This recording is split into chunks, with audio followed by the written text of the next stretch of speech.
Olá, povo de Deus, segunda-feira, 3 de junho de 2024, São Carlos Luanga e companheiros mártires, nona semana do tempo comum.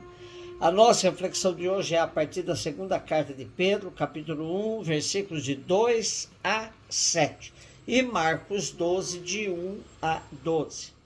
Caríssimos, graça e paz vos sejam concedidas abundantemente, porque conheceis Deus e Jesus nosso Senhor. O seu divino poder nos deu tudo o que contribui para a vida e para a piedade, mediante o conhecimento daquele que pela sua própria glória e virtude nos chamou. Por meio de tudo isso nos foram dadas as preciosas promessas, as maiores que há, a fim de que vos tornasseis participantes da natureza divina, depois de libertos da corrupção, da concupiscência no mundo. Por isso mesmo, dedicai todo o esforço em juntar à vossa fé a virtude, o conhecimento, ao conhecimento o autodomínio, ao autodomínio a perseverança, à perseverança a piedade, à piedade o amor fraterno e ao amor fraterno a caridade. Em princípios do século II, a igreja debatia-se com os gnósticos, que pensavam que o homem pode conseguir tudo por si mesmo, inclusive a salvação. A segunda carta de Pedro começa com uma afirmação definitiva: Jesus é a única causa de salvação da humanidade.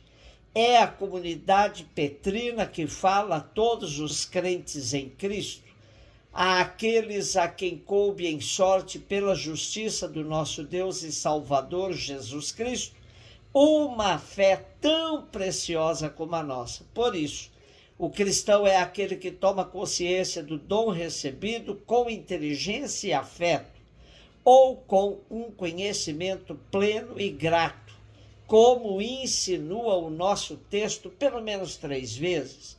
Com efeito, o verdadeiro cristão, sentindo-se um predileto de Deus, decide ser coerente com a graça que atua nele, uma graça mais forte do que a corrupção e a concupiscência. E o autor da nossa carta aponta 7 virtudes a juntar à fé e que hão de distinguir o cristão: a virtude, o conhecimento, a temperança, a paciência, a piedade, o amor aos irmãos, a caridade. O princípio de toda virtude é a fé. A virtude é a atitude constante que dá coragem nas dificuldades. O conhecimento é a abertura da mente ao esplendor da verdade. A temperança é o autodomínio, fruto da participação na vitalidade do ressuscitado. A paciência não é simples resignação, mas força nas provações e resistência às oposições externas. A piedade é a relação com Deus, verdadeiro centro e coração da vida dos crentes. O amor fraterno é fruto da intimidade afetuosa com Deus Pai. Deste amor chega-se à caridade, ao amor total e iluminado, meta do caminho do crente. Marcos 12, de 1 a 12, Jesus começou a falar aos sumos sacerdotes, mestres da lei e anciãos, usando parábolas. Um homem plantou uma vinha, cercou-a, fez um lagar e construiu uma torre de guarda. Depois arrendou a vinha a alguns agricultores e viajou para longe.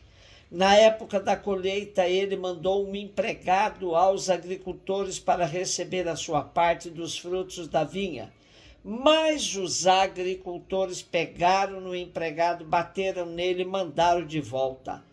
Então o dono da vinha mandou de novo mais um empregado. Os agricultores bateram na cabeça dele e o insultaram. Então o dono mandou ainda mais outro e eles o mataram.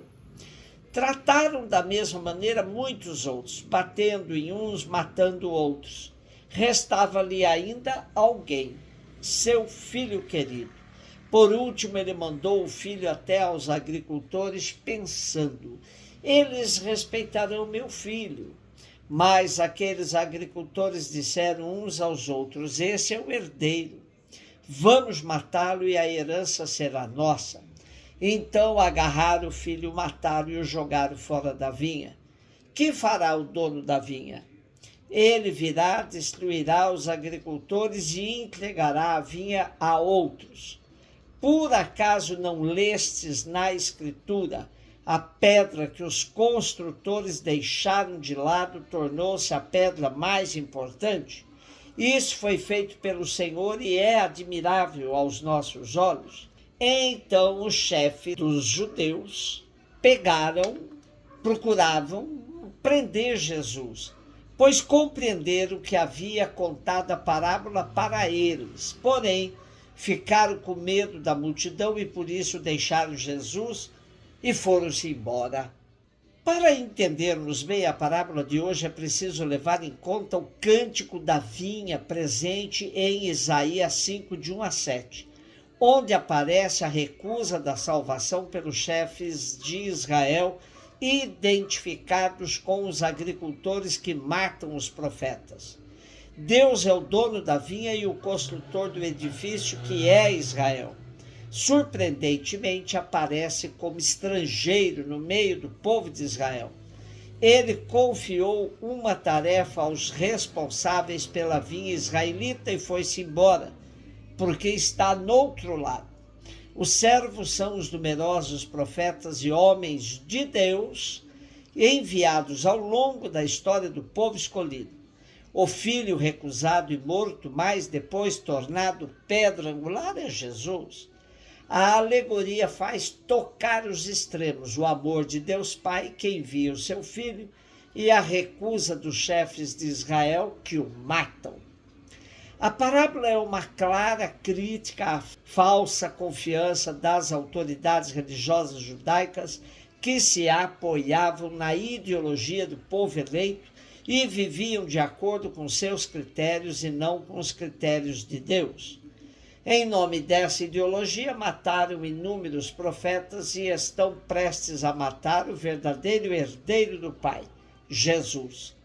A parábola era tão explícita que os chefes dos judeus entenderam bem que se referia a eles, e só não prenderam Jesus, pois tinham medo da multidão. Os frutos da vinha esperados pelo Pai eram o direito e a justiça. Mas, em vez disso, as autoridades de Israel só produziam exploração e assassinatos. Jesus dizia: eu sou a videira, vocês são os ramos, e meu Pai é o agricultor. Somente unidos a Jesus poderemos produzir bons frutos que agradem ao Pai. Celebramos hoje a memória de São Carlos Luanga e companheiros. Pegarei na tua mão, se tivermos que morrer por Jesus, morreremos juntos, de mãos dadas. Eis as últimas palavras pronunciadas por Carlos Luanga e dirigidas ao jovem Quisito, que morreu com ele com apenas 14 anos de idade por ódio à fé.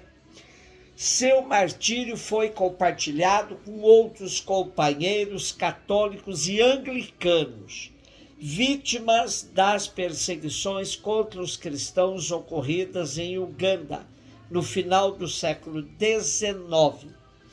O martírio de Carlos Luanga e companheiros se deu em 3 de junho de 1886. Foram todos canonizados pelo Papa Paulo VI em 1964. Um beijo no seu coração.